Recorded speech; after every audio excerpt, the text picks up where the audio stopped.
Hello, everyone. Welcome to Torah with your host, Rabbi Yaniv Mas. Here we are at the Asper Jewish Community Campus in Winnipeg, Manitoba, Canada, about to study a little bit more about Pesach to hopefully finish our preparations so we all know what we are doing. What? Is that an overstatement or something? She doesn't know by now. It's wishful thinking. It's autopilot, Well, and everyone's anyway, welcome Jerome, welcome Valerie, welcome Shelley. Let's see who else shows up here at the campus. And I see Brenda and David Grossman are here. Let's see who else. It's supposed to have more people. The numbers don't lie, and there are more people connected, but I would like to know who they are. Say hello in the chat. Say hello on the chat. So we already had 2 classes for Pesach. Today I want to go a little bit through the Haggadah, just to see if we can find some inspiration and better understanding of what we are doing. Last night we had I liked the class last night. We talked about for an hour about that in every generation you have to experience the Exodus, and how we achieve that is I don't know. I don't think it's so easy to feel that we are leaving Egypt, right? Well, it's easy. Sometimes we spend all night talking about freedom and slavery and modern freedom and modern slavery, but it's an intellectual exercise, but there is no emotional connection or even physical connection, except maybe with the maror. to use an overworked word these days, existential, which a year ago I don't think anybody knew the meaning of unless they've taken philosophy 101. We really are living in existential times, starting from Purim, when we were living the Purim story in analogous to the Purim story after October 7th. And I think now, what's happening with Israel, with Gaza, and fighting on other fronts in the north and Galil, I think that's another relationship that we're living. That's I guess that's why maybe the Pesach would be a little bit more intense in the emotional level. And again, that's why I tried to order the special Haggadah that it was printed by the families of the hostages, but I don't think it's going to make it on time. I was looking forward to the comments and the enhancements from that side. Let's see if it makes it. Priscilla is here. Welcome, Priscilla. Welcome to the class. So let's go into the class, because you know that you can never have enough time for Pesach. That's why the seders go forever. Right? Because there is always something else to say about the Exodus. So let's get into it. I'm going to go like this. Let's see if I can fit it. The first thing that I'm showing here is the seder plate. Okay? Because that's a good thing, because I notice our Haggadah, which is a fantastic Haggadah, it's very user-friendly and kid-friendly. It doesn't show you, except for the front cover where it shows the plate, it doesn't say these are the things you put on the plate and this is what you put on the plate. Well, that's why you put it on that's why it's the cover, right? It's on the so you have an idea what it is. Usually what happens with the seder plate is because once you have it, it says there. But they say it's printed on the plate. Where it comes from. Sometimes some of them read a little bit differently. It takes a little while. Oh yeah, I will talk about that, because there are 2 versions of the seder plate. Right? Some with 2 different kind of maror, and some with only 1 kind of maror. Mine's got 2, and it took me years to figure it out. So basically the I marors. think it was a mistake, and why would they sell something like The that marors- in the Israeli pavilion at the New York World's Fair? No, but 64 when- I think the traditional is with two different kind of maror. One is maror, it says maror there, and the other one is chazeret. Chazeret. Okay, so let's get into it, and hopefully we're going to reach to the slide where I'm talking about that, the two different kind of maror. Okay, so let's begin. First, we have the steps for the Seder, and we were mentioning last night. By the way, if you're at home, I keep saying last night, you probably have no idea what I'm talking about. We had a class at Temple Shalom about Pesach, but it was a totally different thing, except that towards the end of the class, we were talking about the 15 steps and how the 15 steps of the Seder kind of mirror the 15 steps at the temple. Yes. At the entrance of the temple, there were 15 steps. So the idea is through 15 steps, you should achieve some kind of spiritual elevation. Okay? So the 15 steps are the Kadesh, Kiddush, right? The first cup, Urchatz. Then we wash our hands without blessing because it's before we eat the vegetable. You only say a blessing before washing the hand when it's to eat bread. Okay, always remember that. Then you have the karpas. That's why we wash our hands, right? Karpas, which is some leafy green or green vegetable. Although some people use potato. Yeah, some people do. It has to be vegetable. I guess, I don't Some know. people use celery, some people use parsley. Use celery. I usually, I don't know, because I always thought it has to be green, but many people use potato, baked potato. I guess it's better for the kids. I know that there is no way that my son will eat parsley or whatever. He won't. Or celery. He won't eat anything that's green. No, but he will have potato, no problem. Next is yachatz. Okay? So we break the middle matzah. Remember, on the table we have 3 matzahs. Okay? On display. On display. We don't need them until the end. So we break the middle one and we hide one of the pieces, and then we eat it at the end because that's the afikoman.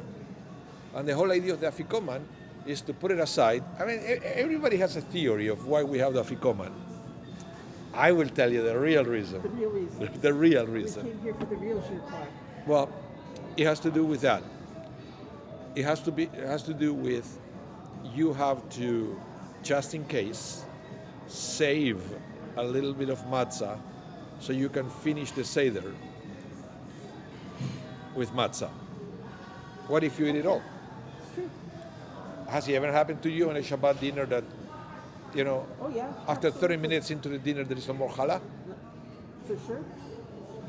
right? Especially if it came out of someone's kitchen and not from the bakery. Yeah, and everybody was with the butter, they go right away and then it's gone. But that's okay. That's okay. But on Pesach, the idea is that at the end of the Seder, after all the singing, the drinking, the goofiness of the songs, you need to finish the Seder with the remembering why you are there, right? You are not there to be goofy or to make jokes. You're there to remember the Exodus. So what is the symbol to remember the Exodus? The matzah. So you put it away, and you will see if you go to the Haggadah that it says there that after eating the afikoman, you're not allowed to eat anything except to drink the last 2 cups of wine. That's not a hardship. in That's some it. families. But you need to finish the Seder with the flavor of the matzah. So to be sure that we are going to have matzah for everyone at the end, we save this piece of matzah, we hide it, just to be sure. And that's why the kids will get it, will find it, right? And the idea is, okay, kids, I need the matzah so I can finish the Seder. Nope. Good luck. No, but I really need it. Otherwise, we cannot finish the Seder, okay? How much? And there is a negotiation. Why? Because you need that matzah to finish. You guys negotiate. Yeah. In our family, there was never a negotiation. Who is there also? Welcome to Milka and Berchaya. Welcome to the class. Yeah, so that's the real reason of the afikoman, to be sure you have matzah at the end, okay? Some people say that the middle You matzah have to represents. plug in two, one for the one to hide and one to save for, I don't know, to the end of the Seder. but you know- Otherwise, you'd never get it back. Some people say that the middle matzah represents Moses. Why? Because in Israel we have three levels. You have Kohen Levi and Israel. and Israel, right? Kohen, Levi, Israel. Which one is the middle? Maybe. Levi. Moses was a Moses is Levi, and as a baby, what happened with him? He was wrapped He was right. and hidden, Beautiful. I love that. right? I love that. And then eventually he was found. How come I never thought of that before? Eventually he was found and he became the source of freedom. But the name of Moses is not present in the Haggadah No, purposely. it isn't.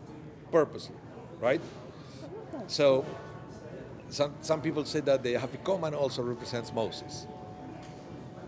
Now there is another interesting thing, is that the name of Moses is not in the Haggadah. Why?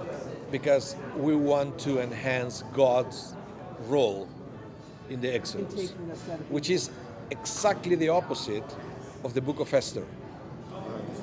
There's no mention of God in Esther. You mentioned there all the human characters, but not God. And in the Haggadah, it's all about God, minimizing the names of other people. Why? Because the month of Adar, which is the month of Purim, it's all about nature. And the month of Nisan, the month of Pesach, is all about miracles. They are two sides of the same coin. It's our perception, right? But on Adar, we are encouraged to perceive the physical connection with God in a way where God is hidden. It's not explicit.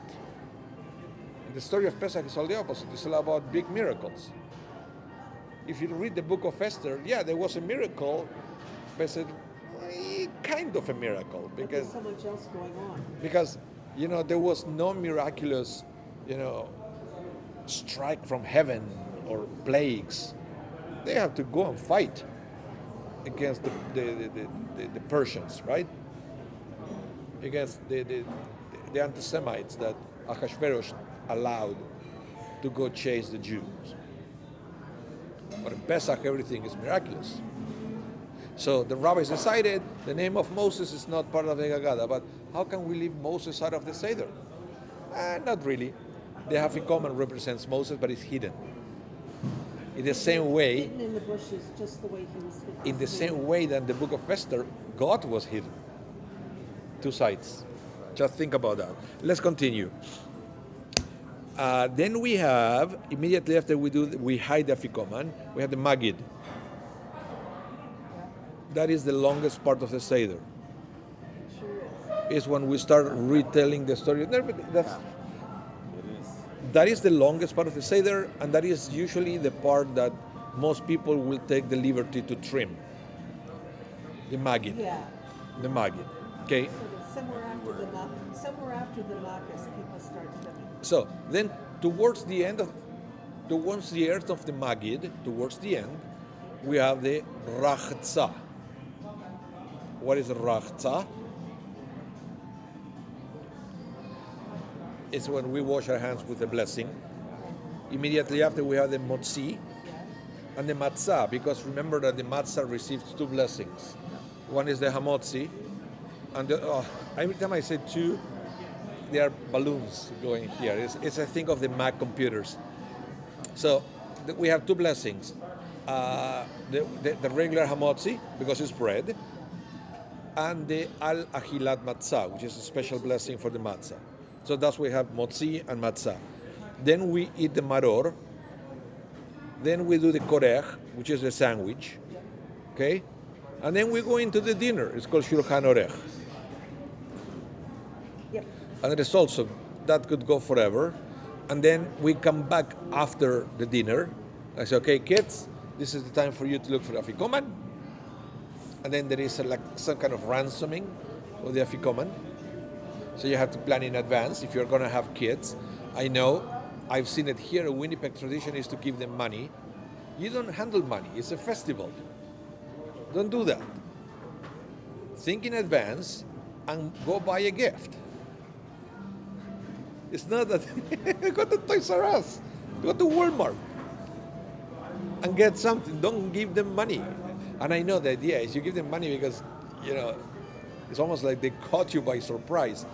It's just, you're doing this every year. When I grew up, back in the Middle Ages, it was a coin. Back in the It Middle was a Ages. coin. You were given a coin. Yeah, but I was given silver dollars. you're Well, not that's supposed exactly, to. Well, we did. It's a hug. So if you were really small, you got a quarter. When you got a little bigger, you got a 50-cent piece. And when you got to bar mitzvah age, it was a silver dollar. Oh, well. And then every year. Okay, you're not supposed to have the money if you can. I used to give all my silver dollars away to all the kids. If you can, go get a prize. Okay? It's too late. There won't be any. Oh, well. The youngest person at my Seder table on Tuesday will be 66. My baby sister. Okay, maybe I got a 13-year-old. maybe you can buy them a gift certificate for a massage therapist or something like that. Okay, let's continue. I won't tell her you said that. Shulchan Orech, the festive meal. Then we have the tzafun, when we actually eat the afikoman with purpose. And if you are in the Seder, please mention this is to finish the Seder, remembering why we are here. And we eat the matzah so we can taste the slavery again. Okay? And then we have the barech, because we just ate the last little bit of bread. So after that we have the barech, which is the birkat hamazon. And then you have the hallel, a little bit more songs of praise. And then we have the nirtzah, the conclusion. Okay? That's the step. Those are the steps of the Seder. So let's continue. I will skip this. We already talked about that. So the Kadesh, we said, is the first cup. Right? How many cups we have? 4. Why do we have 4 cups? Because it says so. You told us. Why 4 cups? No? Okay, let's study why 4 cups. So, let's start by saying that to begin the Seder, we make Kiddush and sanctify the day. Okay? Right? Because after all, it's Seder, but it's a festival. It's a festival, so bar. And we do the same. We do the same Kiddush. Ori Pri Hagav. But we did the same Kiddush with the same melody for Pesach, Shavuot, and Sukkot, and Rosh Hashanah. I use the melody Baruch Atah Adonai Eloheinu Melech Haolam Bohore Pri Hagafen, which is different than Shabbat melody.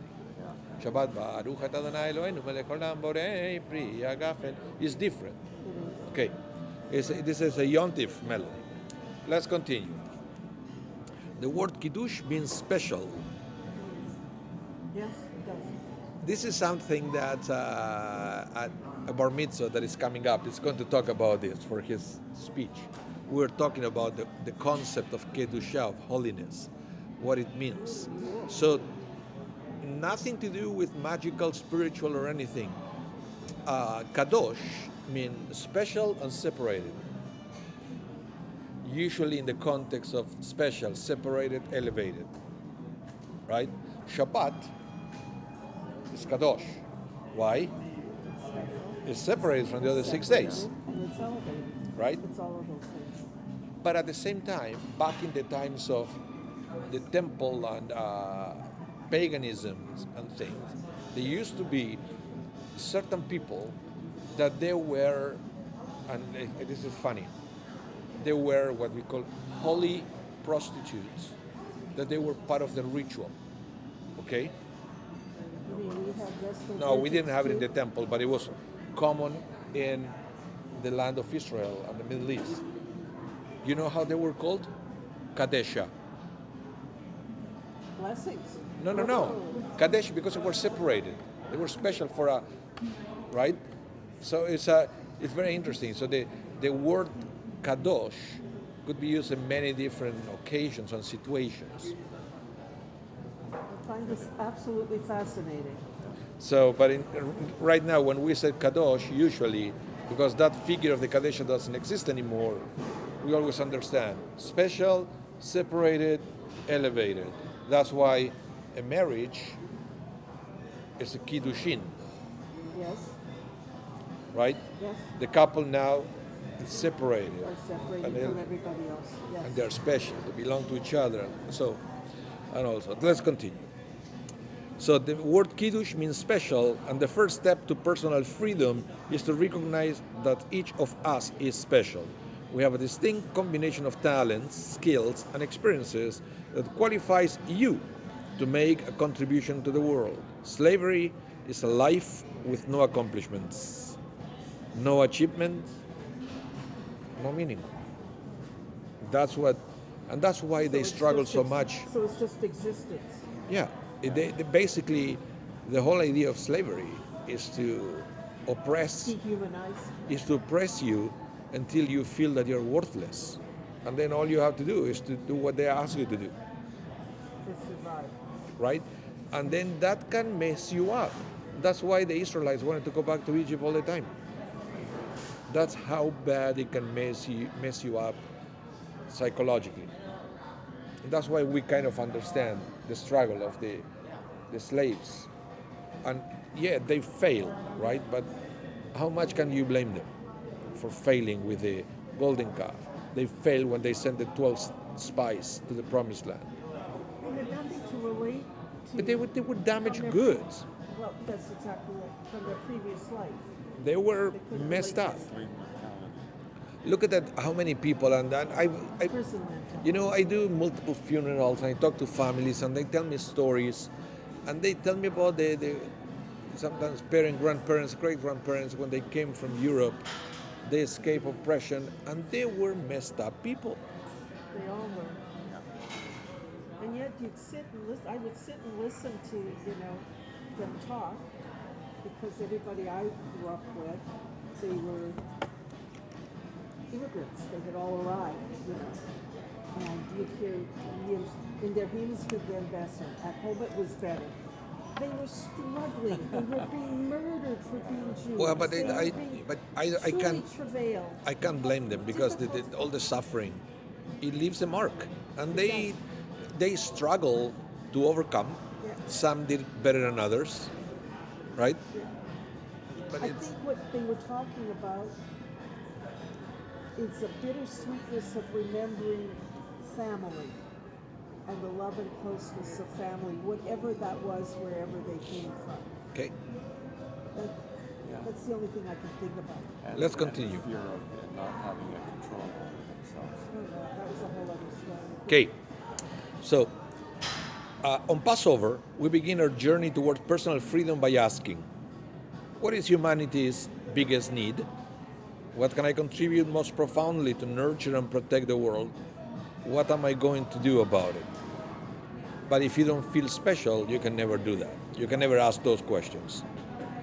If you feel worthless, if you feel that you have nothing to contribute, you never do anything. Why will you waste your time? You don't think there's a human inclination in some, regardless of their upbringing, to profess it?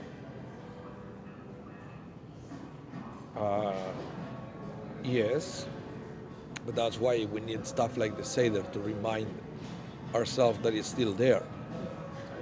As I mentioned in my sermon last Saturday, we all have God's DNA inside, Yes, we do. but sometimes we are not aware of it. And Pesach is the time where we should be aware of that. That regardless of your life experiences and regardless of your physical DNA, right, or what you got from your parents, you have God's DNA inside you. And that is the power, that will give you the power to overcome. People have to be reminded. Okay, so let's continue with the 4 cups in a minute. So we said that we wash our hands without blessing for the vegetables. You know why we do that? Because the Talmud says, in Masechet Pesachim, it says any food that is dipped into a liquid So the salt water. requires washing of the hands before it is eaten, but without a blessing. thing, it doesn't say why. Okay? So we remember. Is that a separation, another form of separation of things? So let's continue. Then we do the karpas, right? That's why we wash our hands. So now we have to dip in salt water with the greens, and we say the blessing. Then again, we have the yachats, we break the middle matzah, and we hide the afikoman. Okay? Now, let's talk a little bit about the karpas. The green vegetable, okay? So first thing, you have to be careful when you search for karpas. It cannot be a bitter herb. Can't be maror. So which, and you will say, what are you talking about, Rabbi? Maror is horseradish. How can you mix up horseradish with a green vegetable, right? Maror is not horseradish. Give that thought. It's anything different. You just hold it there because it's coming in a so for now, just remember the karpas is a vegetable that it should not be a bitter herb, such as celery, parsley, or you can also use boiled potato. It must be a vegetable on which we make the blessing bori pri adama. So the fruit of the earth. Passover is the spring festival where we celebrate the birth of our nation, and these vegetables are a symbol of rebirth and rejuvenation. Okay? So the stuff that pops out of the ground first. So, the sages therefore instituted a number of rituals during the Seder for the sole purpose of arousing the child's curiosity and prompting questions. Okay? So, the reason why we start having all these little things now, it has nothing to do with the Exodus itself. The leafy green, what does it have to do with the Exodus? Nothing, we are going into the desert. Because if the mitzvah is to retell the story of the Exodus, why the green vegetable, right? And then the rabbi said, great you ask. Why is that? Because, let me read it again, the sages therefore instituted a number of rituals during the Seder for the sole purpose of arousing the child's curiosity and prompting questions. You ask, I said, why do you have the green? Why is there any connection between the green and the Exodus? Well, not really, but Pesach happens during the spring. There you go, having a conversation. Get them into conversation. Yeah. In fact, Works I think better it's, than because. I can't remember if it was Maimonides or even Rashi who said maybe what you want to do is to add things purposely that they are not part of the Haggadah. So the kids would say, what's that? Right? Yeah. And then you can make some kind of connection. I bet you weren't at the Pesach table when I was growing up. You'd say Zeta, Favrosis, whatever. You'd say, steak geschrieben, because it's written. Okay. So, the rabbi said one of these crazy rituals just to make kids ask is the dipping of the karpas. I understand green leaf is spring, but why are you dipping it in salt water? Here. Maybe. That was the standard explanation when I was growing up. What Maybe. did you? I think it is because that's the way they used to eat it. Because you need to put salt on it. So in these days, you go to the store, you get the shaker and you put salt, right? Back in the day, I don't think that was the way they used to use salt. Most likely, they will dissolve the salt and water, and they mix it with the water and salt. Okay? So, we take a vegetable that will normally only be eaten as part of a meal, dip it and eat it before the meal, thus prompting the child to ask why we are doing this differently tonight. The common custom is to dip the vegetable in salt water or vinegar, symbolizing the tears of the Jews that the Jews shed during the servitude. okay, or vinegar. Never done it with vinegar. Always with salt water. Some other people say that I know actually, some people use vinegar.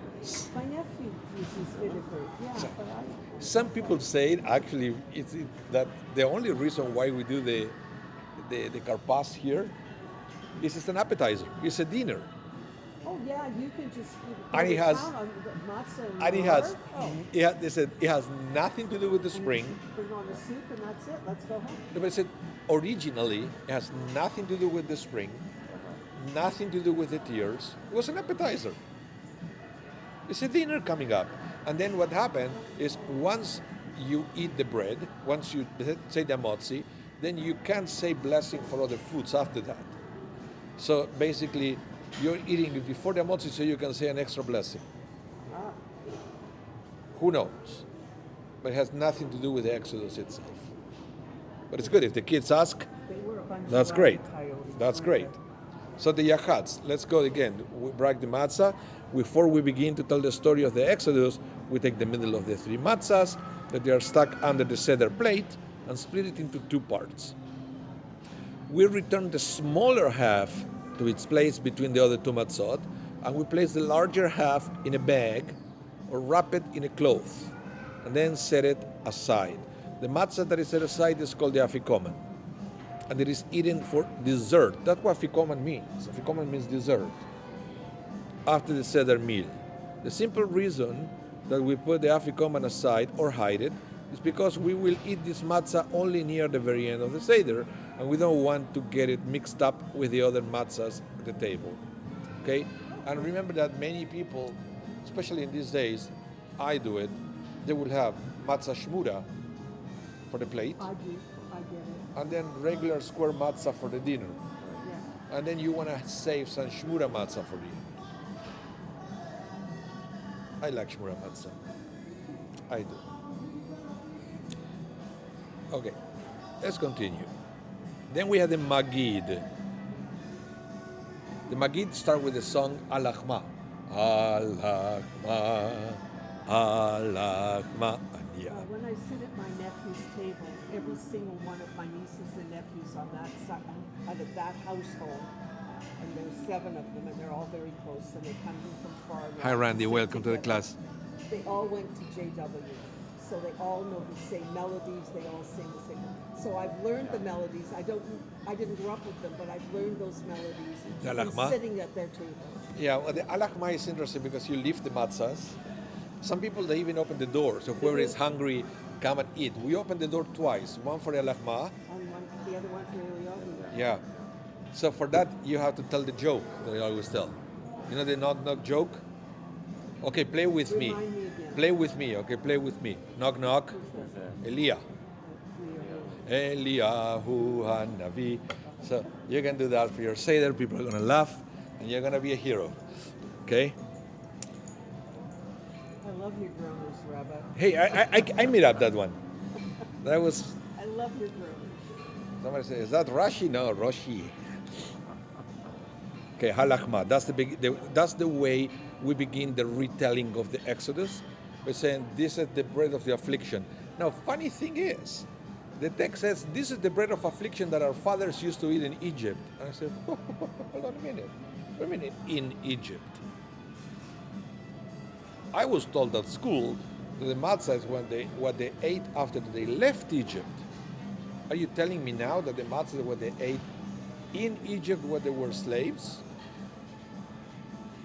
So what's the difference? They ate matzah before. They made it in Egypt before they left. No. They say that as the slaves, Yeah. they ate matzah for 200 years. Well, yeast that was the rich man's bread. No, but they have no time. Just quickly go back to work. Rich man's And then, so somebody would say, so what's the difference? They ate matzah when they were slaves. They ate matzah when they became free. What's the difference? Remember it. Well, the difference is the reason why you eat it, right? Difference is the reason. And it's not uncommon to have a symbol that used to be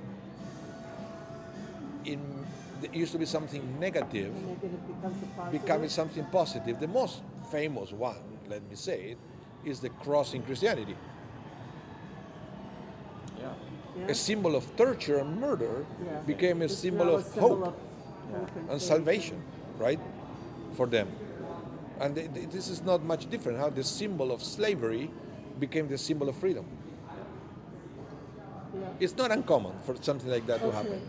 When you understand that now you have the same thing, but it's for the You could different say reason. menorah and a Hanukkah are the same thing?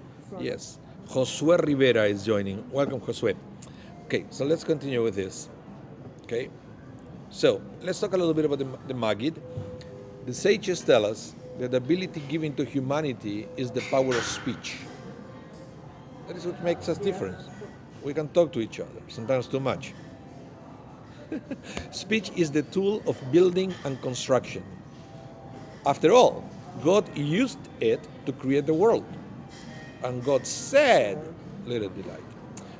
On the Seder night, we use our gift of speech for the central point of the Haggadah, telling the Passover story. The very word Pesach, I don't know if you knew this, the word Pesach could be read as the contraction of the word Pe, mouth, Sach, meaning the mouth speaks. You know, in Hebrew, conversation is Sicha. When you have a conversation in modern Hebrew, you're having a Sicha, Pe, Sicha, Pesach. The mouth communicates. So it could be understood like that, the word Why not? Pesach. It's also Pasach, the Passover, right? But the mouth speaks. In Hebrew, the name Pharaoh, Paro, right, in Hebrew. On the other hand, is a combination of Pe, Ra, Bad mouth. bad mouth. Ra Pesach, was Paro. also the sun god in ancient Egypt. But it says, listen the word. Pesach, Paro. Okay? For just as speech has the power to build, it also has the power to destroy. Gossip and slander drive apart families and communities. On Passover, we use the speech to build humanity by communicating, connecting, and encouraging each other. We stay up long into the night, sometimes, relating the story of our Exodus, tasting and sharing the joy of freedom. Okay? That's why the Maggid is so important. And I know it's usually, as I mentioned, it's usually the part that people trim. Okay? But that's the meat.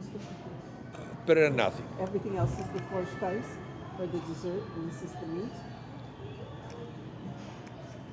So, let's continue. Maggid. Then we go to the four questions, right? And I mentioned yesterday, the four questions of the Haggadah are not the original four questions. Right. The question of reclining is new. Instead of the question of reclining in the past used to be why we eat the roasted lamb instead of boiled. That last week. Okay, so that's the thing. The four questions. So already we have 4 cups and 4 questions. So we keep bringing everything in groups of 4. Then we go into the song Avadim Ayinu. That if you have kids, they will usually choreograph because that's what they learn at school. Oh, do they? They're breaking the chains. Ah. Avadim Ayinu lefaro Mitzrayim. Yeah, that's what they do. And then we even sing Veishe Amda. Veishe Amda, Veishe Amda. Which is very interesting, the Veishe Amda, because the Vehi She Amda, which means this is what had stood by our ancestors. Who is the subject? God. It's a he. Vehi She Amda. God can be male or female, doesn't matter. It's kind of vague on purpose because some people understand that the subject is the Torah. Vehi She'amda. We are talking about the Cool. Torah. The Torah was the one who stood by our side I like that. I like that one better. at every struggle, Yeah. right?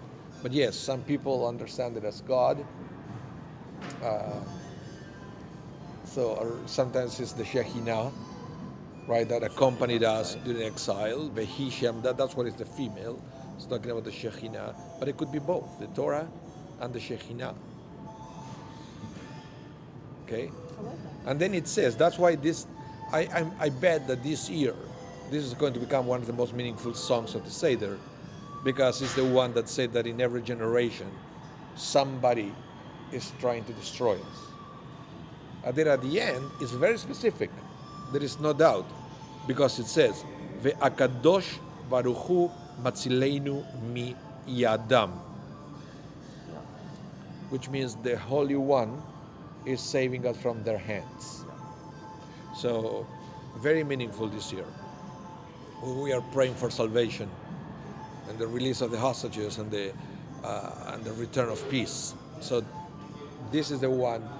If you have to reserve your kavanah for one song this year, this is the one. Ve'ishya. Then we go into the plagues, the 10 plagues. The Marcus. Sorry? The Marcus. Yeah. And this is also a reminder. And I said, I may talk about this during the sermon. I don't know, maybe, because I'm famous for having a sermon ready, and then on Saturday morning I change it. It's Leaves you a lot for the next I don't know what I do It that. gives you material. Because something comes along after you've put pen on paper, and it's and you think, oh, this is a really good idea. I think I'll use this one instead. So what happened with the You plagues? have to have it on reserve for I another time. actually like when you're extemporaneous rather than reading from text. What happened with the plagues is that this is the history of each one of us, in the sense that we want to achieve things, right? We do. And then we have setbacks in the form of no. Let us go. Let my people go. No. Plague. Let my people go. No. Another plague. Okay, enough. Let my people go. No. At what point do you give up? You don't give up. Why? Because if you give up, you're dead. Okay, I'm glad that they understood that. But do we understand that? That we cannot give up. Doesn't matter how many no's we have along the way. I don't know if everybody gets it. But the Seder gets it. The Seder gets it, and that's why it's there. It's to remind us. Yeah. To remind us that that giving up is not an option. Sometimes it's not. As I said, I went once when I was exploring different martial arts for my son. We went to one Taekwondo Yes. dojo, Lindenwoods, and I love it. They have this big sign there that is a black belt. Yeah. It's a white belt that never gave up. True. True. Right? If you stay there, you keep working, you keep applying yourself, You too will have a eventually you're going to become a black belt. And if you notice, some of them, they're black belts in, I don't know, 5, 6, 7, 10, 15, 20 years. fun. My nephew. But if you stay there, My eventually you nephew become and black his belt. sons.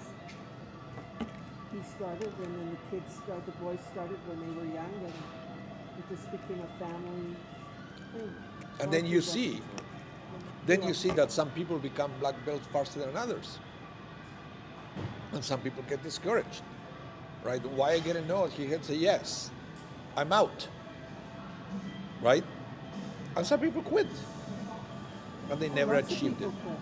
But then you see the one who stayed eventually Well, achieved people it. do it for different reasons. Some people do it for the exercise.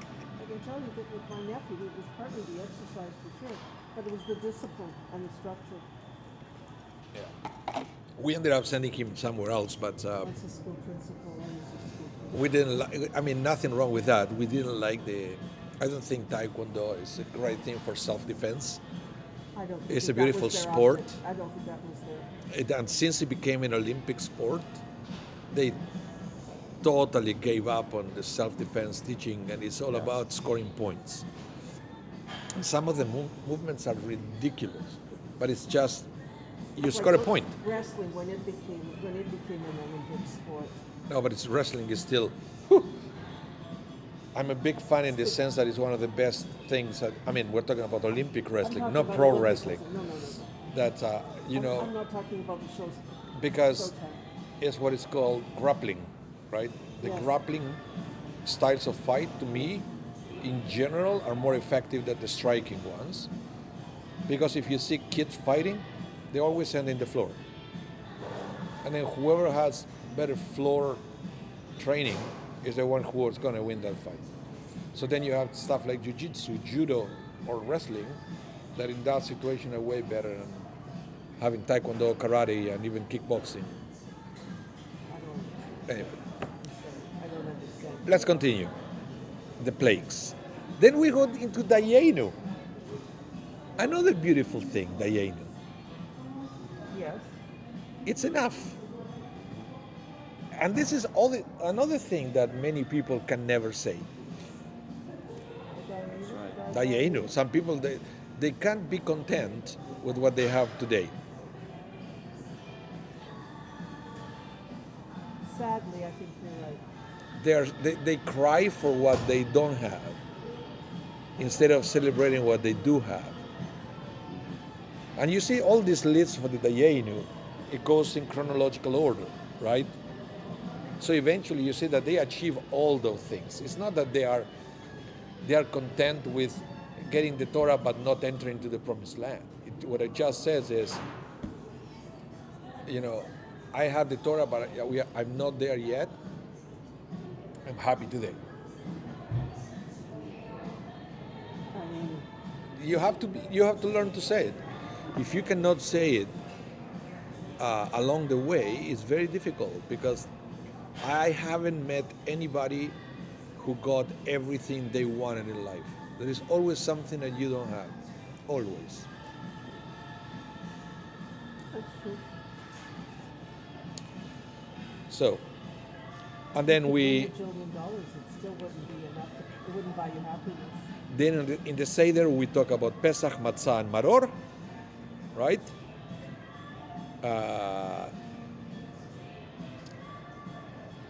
But then we talk, Pesach, Matzah, and Maror. I will fast forward here. Then we go into a quick Hallel. We have two Hallels on Pesach. It's the only holiday. We have two Hallels. One before the dinner, one after the dinner.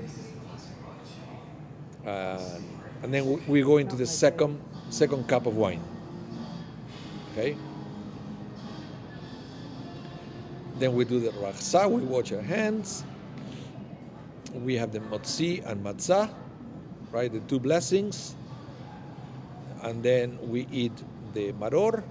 Then we do the sandwich, right? But let's talk now about the maror and the chazeret. That's what I was mentioning before, and I don't want to finish the class before fulfilling my promise that I was going to talk about that. Okay. Why do we have some Seder plates that they have only one spot for maror, and some Seder plates that they have two spots for maror? I'd like to know. Well, because there are two different traditions. For some people, they like to have two different kinds of maror. Back in the day, there was only one. Okay? But in Europe, there was a new tradition because they couldn't have the original maror to start using horseradish. Horseradish was never the original maror. Never ever. Ah, You know what it was? Romaine lettuce. The hearts, Right. yeah. the juicy part, right? Because it's bitter. It's not spicy. It won't make your head explode. It won't make, a hole in your tongue. It will be bitter. I mean, don't get me wrong. I mean, horseradish is not bitter, No, but I think it makes you feel closer to slavery than the romaine lettuce. But it's supposed to be bitter, not spicy or like. Anyway, so maror and hazeret. Let's learn about the confusion between the two. These are the bitter herbs which symbolize the lot of the Hebrew slaves whose lives were embittered by the hard labor. Many people use horseradish for maror and romaine lettuce for hazeret. So if you have the two spots in your plate, you put both. Okay? And then when it's time to do the sandwich or whatever, when the maror is needed, you can use whatever you like better. Okay? So why is that we can use both? What is that there is an option to have more than one? Let's go all the way back to the Mishnah. Okay? Mishnah, Masechet Pesachim, it will say there are 5 species, actually Seder Pesachim. There are 5 species of bitter herb mentioned in the Mishnah. 5. One is Hazeret. Hi.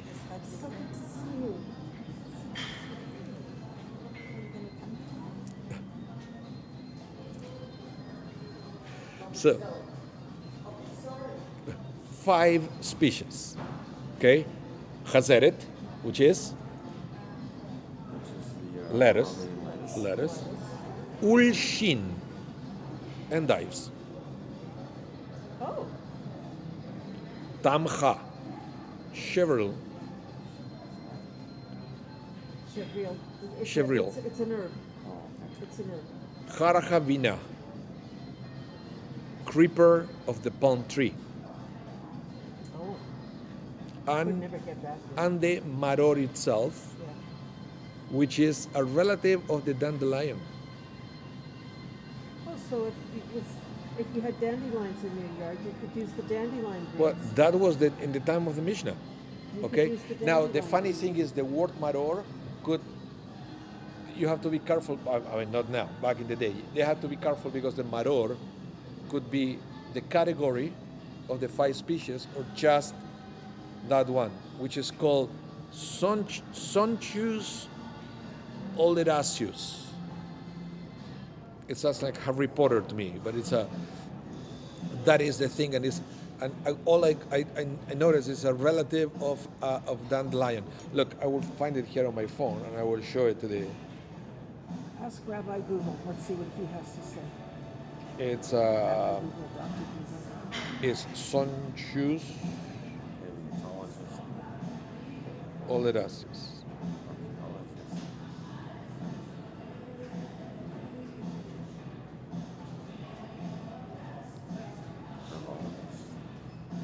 That's a dandelion. Dandelion. That's a dandelion. The leaves underneath. So You see? you could use the leaves. The Mishnah is mentioning that. People use in salads and whatever. It's quite good. And dandelion wine is quite potent. Yeah, actually. the Mishnah is using that. It's mentioning it's one of the kosher things that you can use as maror. Okay, any of these things could be used as maror. Okay, so long story short, in these days, what we have is was narrowed down to the lettuce, still because it's coming from the Mishnah time, and the horseradish because it started to be used in Europe. Okay, and then we have the korech. We do the sandwich that Hillel used to make. In this day, we do matzah, maror. Some people put matzah, maror, and charoset, Yes. right? But back in the day, it used to be matzah, maror, and paschal lamb, and then we'll eat it together. So, and then the charoset. I wanted to talk about this. I know we have 2 minutes until 1 p.m. So take 3. Why do we have the charoset? To remind us of the bricks. No. No, not the bricks. Okay. The rabbi I said. was told wrong. The rabbi said that the charoset was actually used to soothe the palate after the maror. In fact, they call it. Wine and nuts. In fact, they call it antiseptic. To clean, when you eat the maror, it probably didn't taste good, so then you have the thing to clean it up. Right. A little bit of wine helps. So listen to this. So Haroset, also that's the way we understand it in these days, right? Haroset reminds us of the hard Jewish labor performed with bricks and mortar. Haroset is a pasty mixture of nuts, dates, apple, wine, and cinnamon, unless you have a different family recipe. Right. This is like the Argentinian chimichurri, which Yes. every family has their own secret, right? Or That we accept no the Italian tomato sauce, right? That Yeah. they won't tell you what they add there. The secret ingredient. Yeah. What I was told, secret ingredient is usually lots of butter. Secret ingredient to everything is lots of And they would say that, you want to make really delicious tomato sauce, just buy the one in the can Yeah. and add a good chunk of butter there. chunk of butter. With butter. And then it will- butter, there's one It will that's taste all like kinds of- like professional. Everything is with butter. Jacques Pepin. The French, Oh, yeah. the French, they put fat, animal fat to everything. Julia Child. Julia Child, yeah. Okay, let's continue. Everything is butter. And then Shulchan Orech, we eat. After that, we have the dinner. Okay, we have the dinner. And then the other thing that we have to remember, a few more symbols of the Seder that we didn't talk about it. We have the Zeroa, Shangbon. Oh, yes. Why? Because we used to have a sacrifice, we don't have it anymore, the Pesach sacrifice. But back in Pesach, we used to have two sacrifices, you know that? In the temple. Watching. Because one was the Passover sacrifice, Oh, and the other one is called was the Hag, regular- the regular festivals, they call Hagigah. So that's why we also have the Beitzah, the egg. Has nothing to do with the cycles of nature. What do you eat after a Shiva, during a Shiva house? Sweet eggs. Eggs. Yeah. Why? Because it's sign off, mourning, Morning. and we're in mourning for the destruction of the temple because we cannot present the Hagigah anymore. There were other explanations that people used to give. I know, but like that fertility one- cycle of life or whatever. So Yeah, that's without the a temple roasted egg on the plate. and without They tried roasting egg. without with so many people that they don't want to go back to temple times, so all this was reinterpreted. Okay. But the original idea of having the egg was in mourning for the lack of the Hagigah. Yeah. Okay, and that's what I wanted to mention. Okay, guys. So thank you so much Thank you. for being Rabbi. here. I wish you all Chag Sameach, happy Passover, and Kosher Pesach. kosher Sameach. Pesach. Yeah, it was a kosher because with all the things pain in the neck, eh? So physical, everything. I have to go back now. I have to run home to help my wife to finish all the cleaning. It's not fair for her to do everything by herself. You're absolutely right. It's not. So I'm gonna go. Thank you, everyone. And if you miss any part of the class, remember it's going to be rebroadcasted at 8 p.m. Central Time tonight. And remember, there is no class next week because it's Chol HaMoed Pesach. Everything is kind of closed here at the campus, and we are having way too many things going on with services and other activities. So see you in 2 weeks. Okay, we're going to start preparing ourselves for Shavuot now. Remember, the second night of Pesach, we start counting the Omer. Very important. So how come you didn't start talking about that today? Because I mentioned that there are so many things to talk about. So count the Omer. Get the app. Okay? That's what I do. I've had it for years. I have an app.